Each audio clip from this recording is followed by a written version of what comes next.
We back. Gunline Battleground radio show and all that. It's your boy Ace McClick spokesman on board. PC Radio. PCRadiolive.com is the website. We each and every Thursday 10 to 1. You know what I'm saying? Got the Warden, Coach Fry Silly. And like we promised y'all, you know, we got special guests as usual. You know how we do. You know what I'm saying? You know what I mean? Every Thursday, Gunline Battlegrounds, we keep this shit popping. You know what I mean? We keep somebody live, you know what I mean, from the battle scene, whether it's the URL, grind time, whatever, you know what I mean? Yes, indeed. Whatever it is, you know, we bringing them through. You know what I mean?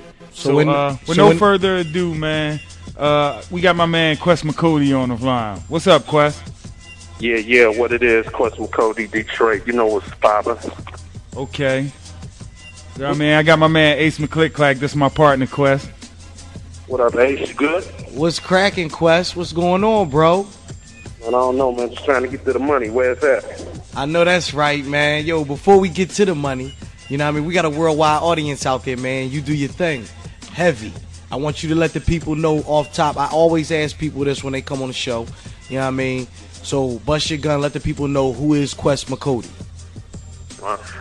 First and foremost, you know, Quest Mcody. I've been doing my thing from rap to movies, TV. You know, a lot of people know me from the battle scene. I got my first start on Showtime doing this Interscope Next Episode battle back when I was like 18. I done a couple shows on MTV, Comcast On Demand. You could always check me out. Just did a movie with Clifton Powell. If you don't know who that is, that's Pinky on Friday. Okay. Got an album on iTunes, The Light Project. It's so many things, man. I keep my hands, you know, in some of everything. You know what I'm saying? Right. Hey, we see you was on that MTV John Made, you know what I mean? And you was coaching, you know, up-and-coming artists. You know what I mean? Tell us a little bit about that, too. You know, that was a little different, man. It really wasn't an artist. Like, it was a young lady. She had some personal things. She wanted to be able to stand out on her own and not feel like she's a part of the crowd or whatever. So the way Made is set up, they bring somebody experienced to kind of help out a high school kid with breaking out of their shell. So although we tried to help her become a rapper, also helped her out in life. She's in college now, majoring in what she wanted to do as opposed to what she, you know, what her parents wanted to do. So it's a real good experience. I kind of, you know, it was my third reality show, so, you know, it's always fun doing reality. You don't got nobody telling you what to do. Right. That was live, man. That was something definitely live to do. So, what's up with the Detroit music scene? You know, what's going on? What's popping with the music out there? You know, man, we got some dope stuff going on, right? Hey, yo, I could cuss, right? We on the internet, man, right? You say what you want, man. This is the Gunline Battlegrounds. Bust your gun, my nigga. Say what you want. Yeah, it is. We got a lot of dope shit popping in Detroit. I'm working on my album. I'm thinking I'm going to call it Detroit Red. Basically, that's right before Malcolm X became who he was, became great, or whatever. He was still wild, he was still out there, he was still doing his thing, but he was at the cusp of greatness or whatever. So I'm going to do my album. I'm working with this cat named Joe Capo. He was half of the production team of the Track Boys. If y'all remember them, they did Hood Hop, Tipsy, Air Force One, like all that shit, man. Like a 20 platinum, 20 million records sold or whatever, and he's executive producing the album, so we killing that. I got my man Steve King mixing the album. He did all the shit for Eminem, all the mixing, shit for Dre, 50 all them, so we keeping it there. But as of right now, the best album right now coming out of Detroit, I'd suggest anybody to go grab is Black Milk's latest album, album of the year. It's a dope album. And if you ain't got my album, it's on iTunes right now, The Light Project. So, you know, we got some shit coming out the D, man. You know, we the melting pot for everything. Right. That's what's up. You know what I mean? It's the Gunline Battleground, so, you know, we got to get into the battle scene because, you know, that's what we all about. So let's get it. You know what I mean? I'm going to start off, say a couple names, previous people, you know, you battled.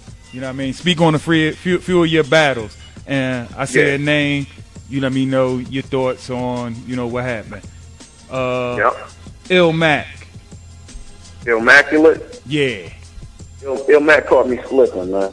Yeah. Ill Mac caught me slipping, man. I went out to spin the mic, man. It was like the like 2 days after Proof's funeral or whatever, and I hadn't been battling for years or whatever, because I kind of, if y'all notice my battle shit, man, I kind of pick my spots, man. I don't really overdo it, because, you know, I'm about the money before anything, and about the passion. If the passion ain't there, I can't do it. If the money not there, I won't do it. So it's got to be both. Right. So they called me for this battle, and, you know, it was a $2,000 prize. I told them, you know, well, you're going to have to give me something to come. They gave me something to come. I came like 2 days after P's funeral. A lot of people don't see, man, it was 20 people in that battle. Like, it was me, No Can Dude, the Swords was in the battle, and all these cats, I didn't know who the hell they were. You feel me? I didn't know who the fuck L Mac was. Okay. A nigga in there, and, you know, no diss to L Mac, but I didn't know who he was then. I know who he is now. But a nigga in the battle said a proof line. I took it a certain way. I got him up out the battle. I popped him, got him out, and his man said some slick shit about Proof. He said verbatim, I don't even like repeating it, but, you know, your man's was a faggot, nigga, pop, pop, pop. He did it with his hand. But this is just a nigga in the crowd, not a nigga in the battle. You feel me? Just a nigga in the crowd. I just buried my nigga, you know, 2 days ago.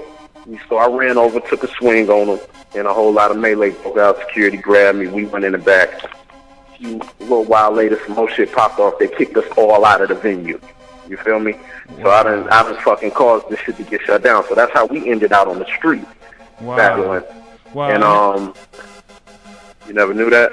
No, that's crazy, because I knew we was going to get into that a little bit later in the interview on that still happening today. So to hear that it been going on that long, it's shocking. I was the first person. Wow. And it was, and I don't, you know, and I ain't, you know, I ain't no, you know, I don't talk all that other shit, man. I just know what I stand for, and I don't stand for disrespect. I respect niggas. They gotta respect me, and whatever. Let's hold that off. Let's hold that off, because I want to get into that about the recent incident. Okay. You want me to get back to L Mac? All right. No. You done with L Mac? You got some more you want to say about the L Mac? Just all in all, man, by the time we had battled, L Mac knew about me. I didn't really know about him, and he got one up on me. He took a dub. I took the L. It is what it is. You feel me? Okay. Head ice. Oh, man, I think I watched it. Yeah, I mean, you knew Pop. You know, I say this about Ice, man. Ice is a good dude, man. Like, it was never, like, you know, I had never, you know, I wasn't in the battle scene for a minute. Ice was doing his thing, man. When they brought up battling Ice, I'm like, you know, cool, I get in there, I'll pop him, man. And I looked at how he do things, you know, he get the crowd into it. You know, you come into a city and battling a nigga that say, hey, yo, and the crowd go crazy. Right. You feel me? I can dig it. I went out there and I really, you know, shut that down. I mean, I think he did a good job as a showman, but, you know, you ask me and you ask anybody else, they know what the real deal is. Right. I definitely think that was a good battle. I also see you participated in the 2-on-2 John, man, the John with you and Marv 1 versus Dirtbag Dan and Soul. Yo, that's one of my favorites, man, right there. Yeah.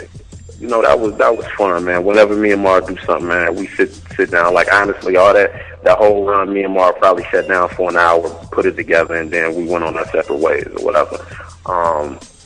But that shit was fun, and that's what a lot of shit is missing. Like, niggas get so twisted in with the battle, but me too. Like, when I battle a nigga, I don't want to be cool. Like, you know, Ice was trying to speak to me when we battled, and I ain't want to talk to him because I wanted to hate him. You know? Right. Like, he said save all that for afterwards, huh? He like, yeah, Quest, man, we gonna make, man, you getting paid, I'm getting paid, we about to make history. I'm like, yeah, don't talk to me, man. I'm trying to be mad at you. I don't want to like you. You know what I mean? But on that Ice and that Dirtbag Dan and Soul Kind battle, like, we watched them, but it was fun. You know what I'm saying? And it wasn't hostile. You feel me? And we were able to have fun, laugh, and it was good to get the fans what they wanted, because they've been asking for me and Marv for a 2-on-2 for the last 3 years. So it was more so we did it for the fans, and we did it because our battles got canceled. You feel me? Okay. So, shit, who's next? Like, you know what I mean? You still battling, or, you know, you working on projects? What's going on as far as the battle scene? Like, who made you want to chop off next?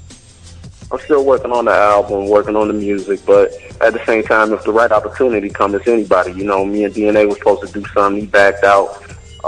We had a unorthodox battle at the Red Bull that, for whatever reason, This nigga is parading around like it was an accomplishment or whatever. But you know, that was always on the table. That option was always, you know, open for the right situation. And anybody, man. But I got new niggas, young niggas, that's fresh off the motherfucking out the womb, ready to get it, niggas. So I've been trying to kind of put myself in a position to use what I've done to try to help some of them get some attention or whatever. But any of these niggas can get it, man. They just, you know. That leads into my next question. As far as, you know, on the Detroit scene, who's next? You know what I mean? To come, you know, who y'all passing the torch to? Because I know, you know what I mean, y'all been doing it for a minute, so it's time to, you know, the new breed. You just spoke on it. Most definitely. It's not really passing the torch because, you know, nobody passed it to me. I went and got it. So whoever want to come get it, they can come get it. Not meaning battle me, but whoever want to step up, man. I got a dude, K. Reed. He's one of the dopest MCs out of Detroit as far as the battle scene go. As far as the up-and-coming guys, y'all gonna see a lot from him. And it's ironic, man, because you get to watch him grow. He started off, his first battle was on Grind Time. He got 2 more coming out, and you can see his growth in each one. His last battle, he battled my man Pooh from Chicago, and that's my nigga, too. I got money on both of them anytime. And you can see how good he's gotten over the time. And Pooh's already a monster. Pooh Bear, he's out of Chicago. Okay. But I fuck with them. Okay, so yo, I still ain't, you know, I ain't heard you say, you know, a couple of monsters out the D, man. You know what I mean? Like, I ain't heard their names come out your mouth, man. You know, shout out to my man Midwest Miles and, you know, Calico out there, you know. I don't know. You know, that's different. You know, Miles is my nigga H1. You know, me and Miles came up in the same era. You know, me and Miles came on the scene at the same time or whatever. As far as Calico already know. Everybody know Calico crazy. He getting that pub and he getting the pub he deserved. I put Calico in his first battle, or I don't even know if it was his first battle, but the first time I seen him, I put him in the battle. He was 16 years old and he was killing grown men. You know what I'm saying? He was 15, killing grown men. So them are people that already got their name out there. They got their stamp and they moving on their own. You know, they don't need no cosign from me because they already got it. You know. For sure. I want to ask you, like I ask everybody that come on the show, man. You know, in your eyes, because I know you didn't, you know, got it in on both circuits. So I want to ask you firsthand, what's the difference between Grind Time and URL in your eyes? The perception the rappers have of it. That's it. Grind Time is considered more nerdy or whatever, and Smack is considered more street. But it also gassed some of these niggas up to believe that if they get on Smack, then they tough, and if they get on Grind Time, then they not. You know what I'm saying? Okay. And I think a lot of the niggas get shit twisted. They both have their advantages. Grind Time has a worldwide fan base, and they travel more. Smack has a street fan base, and they're one of the pioneers in the movement. But I don't think one is better than the other, and I think people excel in all of them. The best people on Smack are Grind Time, are rappers that have also been on Grind Time. We talking about Hollow. I agree. Cortez, Marv One, even DNA. I agree. Whatever. These are some of their premier MCs. Averb, you know, some of their premier MCs are MCs that have been on Grind Time as well. And I think the best MC should concede it. The best MC, they should be able to dive in between both. But I think one of the things some of the MCs get twisted, like they look at their views and they think that, I see a lot of niggas arguing about who got the most views when it boiled down to it. Like, Grind Time get paid for them views. Nigga, you don't. Smack get paid for that. Right. Feel me? So, I could give a fuck about that. Like, a nigga done been, like, I look at it like, man, your exposure is your exposure. Shit, I've been on MTV. One time my show come on, it's more views than you ever got in your life. So that don't mean nothing unless you start branding yourself outside of just that. So I think that the main difference is the perception of the artist. And it's a lot of people that can't make it in both realms. There's some Smack niggas that can't make it in Grind Time. And there's some Grind Time niggas that most definitely can't make it on Smack. You know what I mean? Right. For sure. So, yeah, man. And another question that I always ask people, before you get up out of here and before we get into the gritty, you give me your top 5 active battle rappers right now.